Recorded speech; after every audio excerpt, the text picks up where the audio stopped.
శ్రీరామనవమి ఊరేగింపు నేపథ్యంలో ఎమ్మెల్యే రాజాసింగ్ కీలకమైన వ్యాఖ్యలు చేశారు.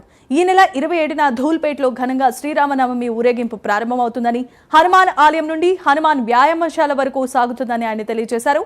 ఈ సందర్భంగా తమకు పోలీసు రక్షణ అవసరం లేదని పోలీస్ కమిషనర్కు ఆయన విజ్ఞప్తి చేశారు. అది రామ భక్తులకు లాఠీ చార్జ్కు దారితీస్తుందని సంచలనమైన వ్యాఖ్యలు చేశారు.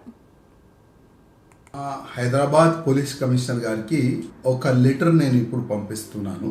లెటర్లో నేను ఏం రాసినానంటే, దాదాపు 3 సంవత్సరాల నుంచి కావాలని శ్రీరామనవమి శోభయాత్ర సందర్భంలో ప్రత్యేకంగా పురాణాపూర్ చౌరస్తా కానీ, బేగం బజార్ ఛత్రి కానీ దేని గురించి చేపిస్తున్నారంటే శోభయాత్రని డిస్టర్బ్ చేయాలని ఒక సంకల్పం పెట్టుకున్నారు మా పోలీస్ అధికారులు. ఎందుకు?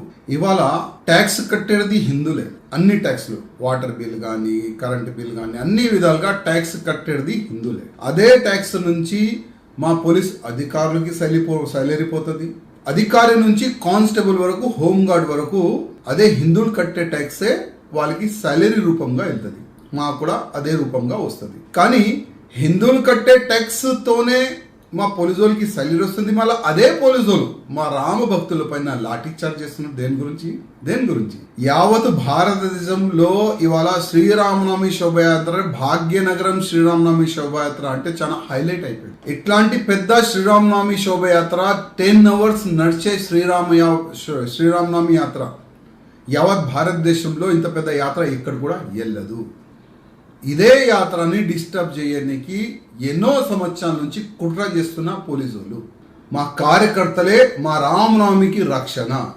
మీ పోలీసు వాళ్ళు అవసరం లేదు. కమిషనర్ గారు, మా రిక్వెస్ట్, ఒక్క పోలీసు వాళ్ళు కూడా మాకు అవసరం లేదు. నేను లిఖిత రూపంగా నేను మీకు పంపిస్తున్నాను. ఆ లెటర్ని మీరు యాక్సెప్ట్ చేసుకొని మా శ్రీరామనవమి శోభయాత్రకి ఒక్క పోలీస్ ఫోర్స్ కూడా పెట్టకూడదని మా ఒక రిక్వెస్ట్.